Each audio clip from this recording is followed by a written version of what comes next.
O grande conflito. Capítulo 2. O valor dos mártires. Quando Jesus revelou a seus discípulos a sorte de Jerusalém e as cenas do segundo advento, predisse também a experiência de seu povo desde o tempo em que deveria ser tirado dentre eles até a sua volta em poder e glória para o seu libertamento. Do Monte das Oliveiras, o Salvador contemplou as tempestades prestes a desabar sobre a Igreja Apostólica, e penetrando mais profundamente no futuro, seus olhos divisaram os terríveis e devastadores vendavais que deveriam açoitar seus seguidores nos vindouros séculos de trevas e perseguição. Em poucas e breves declarações de tremendo significado, predisse o que os governadores deste mundo haveriam de impor à Igreja de Deus. Os seguidores de Cristo deveriam trilhar a mesma senda de humilhação, ignomínia e sofrimento que seu mestre palmilhara. A inimizade que rompera contra o Redentor do mundo manifestar-se-ia contra todos os que crescem em seu nome. A história da Igreja primitiva testificou do cumprimento das palavras do Salvador. Os poderes da terra e do inferno arregimentaram-se contra Cristo na pessoa de seus seguidores. O paganismo previa que, se o Evangelho triunfasse, seus templos e altares desapareceriam. Portanto, convocou suas forças para destruir o cristianismo. Acenderam-se as fogueiras da perseguição. Os cristãos eram despojados de suas posses e expulsos de suas casas. Suportaram grande combate de aflições, experimentaram escárnios e açoites e até cadeias e prisões. Grande número deles selaram seu testemunho com o próprio sangue. Nobres e escravos, ricos e pobres, doutos e ignorantes, foram de igual modo mortos sem misericórdia. Estas perseguições, iniciadas sob o governo de Nero, aproximadamente ao tempo do martírio de Paulo, continuaram com maior ou menor fúria durante séculos. Os cristãos eram falsamente acusados dos mais hediondos crimes e tidos como a causa das grandes calamidades, fomes, pestes e terremotos. Tornando-se eles objeto do ódio e suspeita popular, prontificaram-se denunciantes, por amor ao ganho, a trair os inocentes. Eram condenados como rebeldes ao império, como inimigos da religião e peste da sociedade. Grande número deles eram lançados às feras ou queimados vivos nos anfiteatros. Alguns eram crucificados, outros cobertos com peles de animais bravios e lançados à arena para serem despedaçados pelos cães. De seu sofrimento muitas vezes se fazia a principal diversão nas festas públicas. Vastas multidões reuniam-se para observar o espetáculo e saudavam as aflições de sua agonia com riso e aplauso. Onde quer que procurassem refúgio, os seguidores de Cristo eram caçados como animais. Eram forçados a procurar esconderijo nos lugares desolados e solitários. Desamparados, aflitos e maltratados, dos quais o mundo não era digno, errantes pelos desertos e montes e pelas covas e cavernas da terra. As catacumbas proporcionavam abrigo a milhares. Por sob as colinas, fora da cidade de Roma, longas galerias tinham sido feitas através da terra e da rocha. O escuro e complicado trama das comunicações estendia-se quilômetros além dos muros da cidade. Nestes retiros subterrâneos, os seguidores de Cristo sepultavam seus mortos, e ali também, quando suspeitos e proscritos, encontravam lar. Quando o doador da vida despertar os que pelejaram o bom combate, muitos que foram mártires por amor de Cristo sairão dessas sombrias cavernas. Sob a mais atroz perseguição, estas testemunhas de Jesus conservaram incontaminada a sua fé. Posto que privados de todo conforto, excluídos da luz do sol, tendo o lar no seio da terra, obscuro, mas amigo, não proferiam queixa alguma. Com palavras de fé, paciência e esperança, animavam-se uns aos outros a suportar a privação e a angústia. A perda de toda a bênção terrestre não os poderia forçar a renunciar sua crença em Cristo. Provações e perseguição não eram senão passos que os levavam para mais perto de seu descanso e recompensa. Como aconteceu aos servos de Deus de outrora, muitos foram torturados, não aceitando o seu livramento, para alcançarem uma melhor ressurreição. Estes se recordavam das palavras do Mestre que, quando perseguidos por amor de Cristo, ficassem muito alegres, pois que grande seria seu galardão no céu, porque assim tinham sido perseguidos os profetas antes deles. Regozijavam-se de que fossem considerados dignos de sofrer pela verdade, e cânticos de triunfo acendiam dentre as chamas crepitantes. Pela fé, olhando para cima, viam Cristo e os anjos apoiados sobre as ameias do céu, contemplando-os com o mais profundo interesse, com aprovação considerando a sua firmeza. Uma voz lhes vinha do trono de Deus: "Sê fiel até a morte, e dar-te-ei a coroa da vida." Nulos foram os esforços de Satanás para destruir pela violência a Igreja de Cristo. O grande conflito em que os discípulos de Jesus rendiam a vida não cessava quando estes fiéis porta-estandartes tombavam em seus postos. Com a derrota, venciam.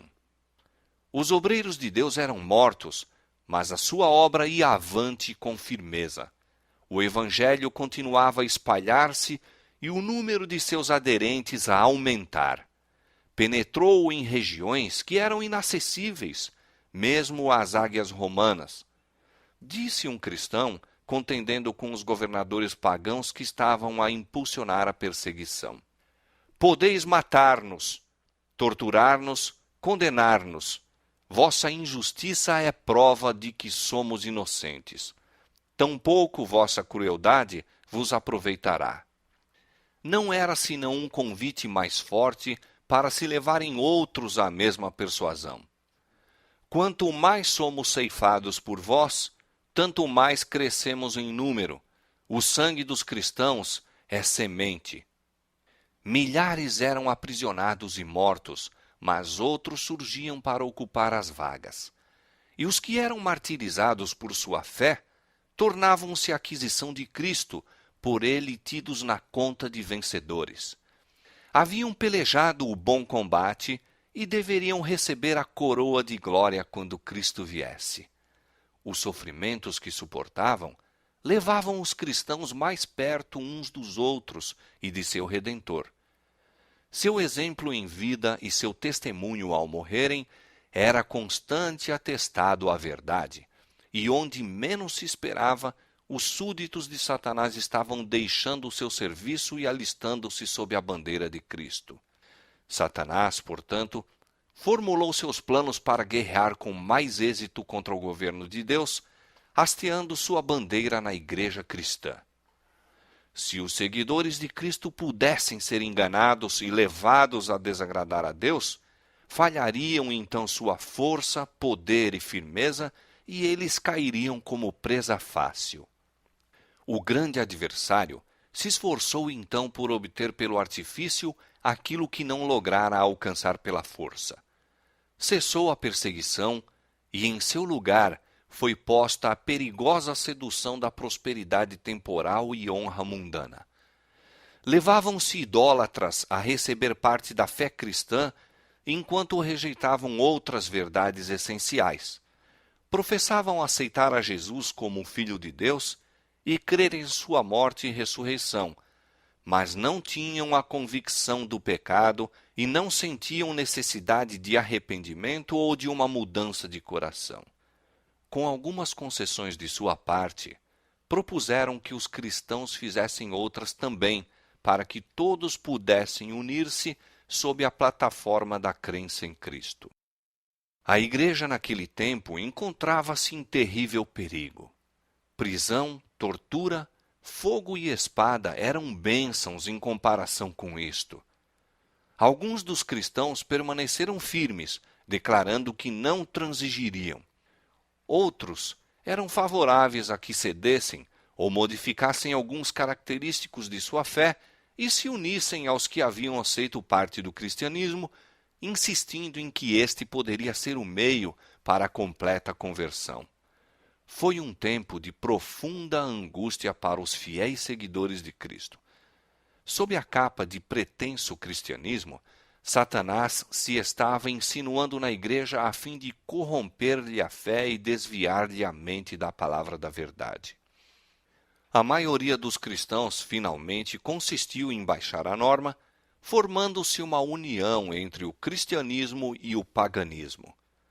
Posto que os adoradores de ídolos professassem estar convertidos e unidos à igreja, apegavam-se ainda à idolatria, mudando apenas os objetos de culto pelas imagens de Jesus e mesmo de Maria e dos santos. O fermento vil da idolatria, assim trazido para a igreja, continuou a obra funesta. Doutrinas errôneas, ritos supersticiosos e cerimônias idolátricas foram incorporados em sua fé e culto. Unindo-se os seguidores de Cristo aos idólatras, a religião cristã se tornou corrupta e a igreja perdeu sua pureza e poder. Alguns houve, entretanto, que não foram transviados por esses enganos. Mantinham-se ainda fiéis ao autor da verdade e adoravam a Deus somente. Sempre tem havido duas classes entre os que professam ser seguidores de Cristo.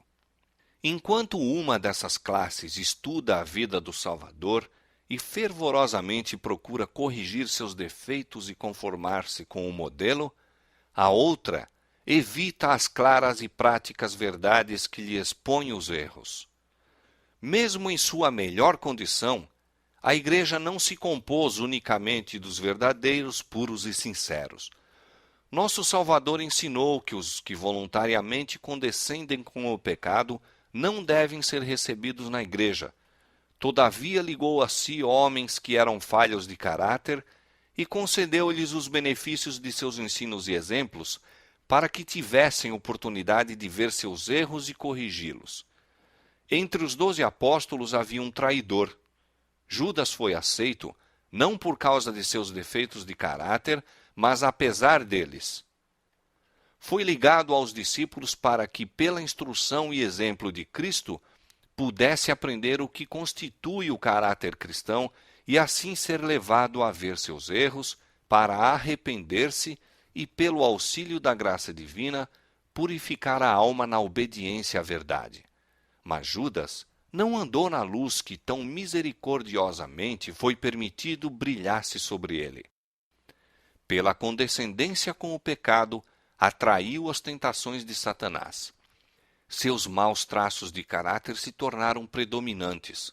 Rendeu a mente à direção dos poderes das trevas, irava-se quando suas faltas eram reprovadas, sendo assim levado a cometer o terrível crime de trair o mestre. Assim, todos os que acariciam o mal sob profissão de piedade, odeiam os que lhes perturbam a paz condenando seu caminho de pecado. Quando se apresenta a oportunidade favorável, eles, semelhantes a Judas, traem aos que para seu bem procuram reprová-los.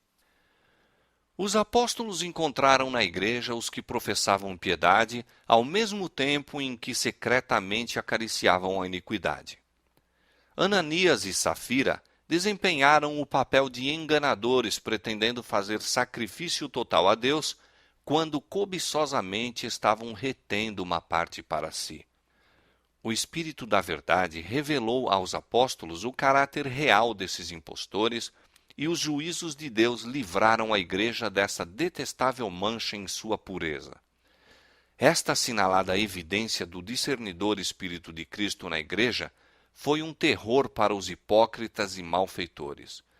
Não mais poderiam permanecer em ligação com aqueles que eram, em hábitos e disposição, invariáveis representantes de Cristo, E quando as provações e perseguições sobrevieram a seus seguidores, apenas os que estavam dispostos a abandonar tudo por amor à verdade desejaram tornar-se seus discípulos. Assim, enquanto durou a perseguição, a igreja permaneceu comparativamente pura, mas cessando aquela, acrescentaram-se conversos que eram menos sinceros e devotados, e abriu-se o caminho para Satanás tomar pé. Não há, porém, união entre o príncipe da luz e o príncipe das trevas, e nenhuma conivência poderá haver entre os seus seguidores. Quando os cristãos consentiram em unir-se àqueles que não eram senão meio convertidos do paganismo, enveredaram por caminho que levaria mais e mais longe da verdade. Satanás exultou em haver conseguido enganar tão grande número de seguidores de Cristo. Levou então seu poder a agir de modo mais completo sobre eles e os inspirou a perseguir aqueles que permaneceram fiéis a Deus. Ninguém compreendeu tão bem como se opor à verdadeira fé cristã como os que haviam sido seus defensores. E estes cristãos apóstatas, unindo-se aos companheiros semipagãos, dirigiram seus ataques contra os característicos mais importantes das doutrinas de Cristo. Foi necessária uma luta desesperada por parte daqueles que desejavam ser fiéis, permanecendo firmes contra os governos e abominações que se disfarçavam sob as vestes sacerdotais e se introduziram na igreja. A Escritura Sagrada não era aceita como a norma de fé. A doutrina da liberdade religiosa era chamada heresia, sendo odiados e proscritos seus mantenedores. Depois do longo e tenaz conflito, os poucos fiéis decidiram-se a dissolver toda a união com a igreja apóstata, caso ela ainda recusasse libertar-se da falsidade e idolatria.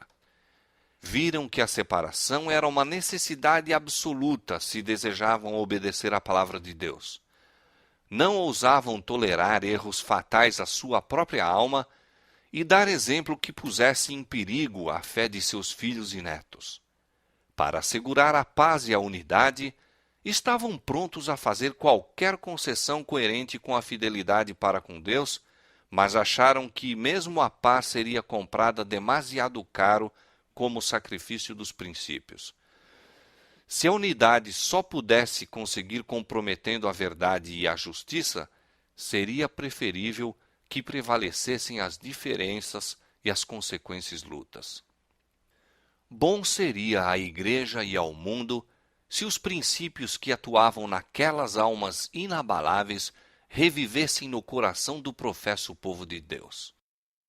Há alarmante indiferença em relação às doutrinas que são as colunas da fé cristã. Ganha terreno a opinião de que, em última análise, não são de importância vital. Esta degenerescência está fortalecendo as mãos dos agentes de Satanás, de modo que falsas teorias e enganos fatais, que os fiéis dos séculos passados expunham e combatiam com riscos da própria vida, são hoje considerados com favor por milhares que pretendem ser seguidores de Cristo. Os primitivos cristãos eram, na verdade, um povo peculiar. Sua conduta irrepreensível e fé invariável eram contínua reprovação a perturbar a paz dos pecadores. Se bem que poucos, sem riqueza, posição ou títulos honoríficos, constituíam um terror para os malfeitores onde quer que seu caráter e doutrina fossem conhecidos. Eram, portanto, odiados pelos ímpios, assim como Abel o foi pelo ímpio Caim. Pela mesma razão por que Caim matou Abel, os que procuravam repelir a restrição do Espírito Santo mataram o povo de Deus. Pelo mesmo motivo foi que os judeus rejeitaram e crucificaram o Salvador, porque a pureza e santidade de seu caráter eram repreensão constante ao egoísmo e corrupção deles. Desde os dias de Cristo até hoje, os fiéis discípulos têm suscitado ódio e oposição dos que amam e seguem os caminhos do pecado. Como, pois, pode o Evangelho ser chamado mensagem de paz? Quando Isaías predisse o nascimento do Messias, conferiu-lhe o título de Príncipe da Paz. Quando os anjos anunciaram aos pastores que Cristo nascera, cantaram sobre as planícies de Belém: Glória a Deus nas alturas, paz na terra, boa vontade para com os homens. Há uma aparente contradição entre estas declarações proféticas e as palavras de Cristo. Não vim trazer paz, mas espada. Mas, entendidas corretamente, ambas estão em perfeita harmonia. O Evangelho é uma mensagem de paz. O cristianismo é um sistema religioso que, recebido e obedecido, espalharia paz, harmonia e felicidade por toda a terra. A religião de Cristo ligará em íntima fraternidade todos os que lhe aceitarem os ensinos. Foi missão de Jesus reconciliar os homens com Deus e assim uns com os outros. Mas o mundo em grande parte se acha sob o domínio de Satanás, o acérrimo adversário de Cristo. O Evangelho apresenta-se-lhes princípios de vida que se acham totalmente em desacordo com seus hábitos e desejos, e eles se erguem em rebelião contra ele. Odeiam a pureza que lhes revela e condena os pecados, e perseguem e destroem os que com eles insistem em suas justas e santas reivindicações. É neste sentido que o Evangelho é chamado uma espada, visto que as elevadas verdades que traz ocasionam o ódio e a contenda. A misteriosa providência que permite sofrerem os justos perseguição às mãos dos ímpios tem sido causa de grande perplexidade a muitos que são fracos na fé. Alguns se dispõem mesmo a lançar de si a confiança em Deus, por permitir ele que os mais vis dos homens prosperem, enquanto os melhores e mais puros são afligidos e atormentados pelo cruel poder daqueles. Como, pergunta-se, pode aquele que é justo e misericordioso, e que também é de poder infinito, tolerar tal injustiça e opressão? É esta uma questão com que nada temos que ver. Deus deu suficientes evidências de seu amor e não devemos duvidar de sua bondade por não podermos compreender a operação de sua providência. Disse o Salvador a seus discípulos, prevendo as dúvidas que lhes oprimiriam a alma nos dias de provação e trevas. Lembrai-vos da palavra que vos disse: não é o servo maior do que o seu senhor. Se a mim me perseguiram, também vos perseguirão a vós. Jesus sofreu por nós mais do que qualquer de seus seguidores poderá sofrer pela crueldade de homens ímpios. Os que são chamados a suportar a tortura e o martírio não estão senão seguindo as pegadas do dileto Filho de Deus. O Senhor não retarda a sua promessa. Ele não se esquece de seus filhos, nem os negligencia, mas permite que os ímpios revelem seu verdadeiro caráter, para que ninguém que deseje fazer a sua vontade possa ser iludido com relação a eles.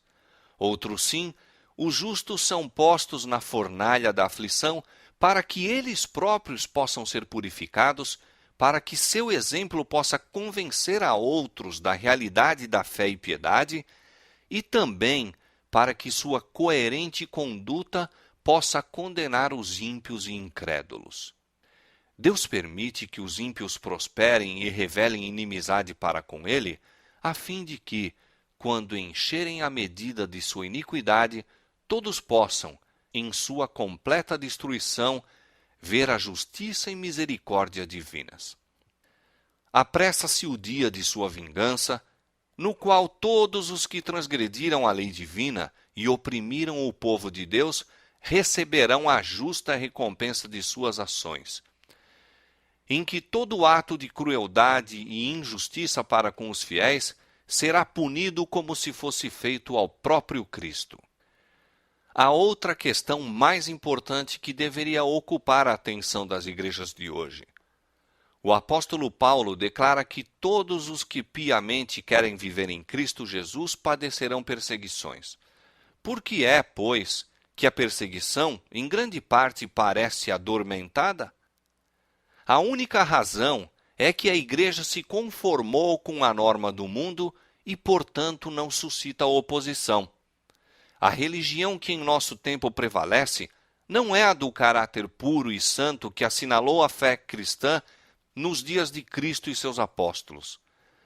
É unicamente por causa do espírito de transigência com o pecado, por serem as grandes verdades da palavra de Deus tão indiferentemente consideradas, por haver tão pouca piedade vital na igreja, que o cristianismo é aparentemente tão popular no mundo. Haja um reavivamento da fé e poder da igreja primitiva, e o espírito de opressão reviverá, reacendendo-se as fogueiras da perseguição.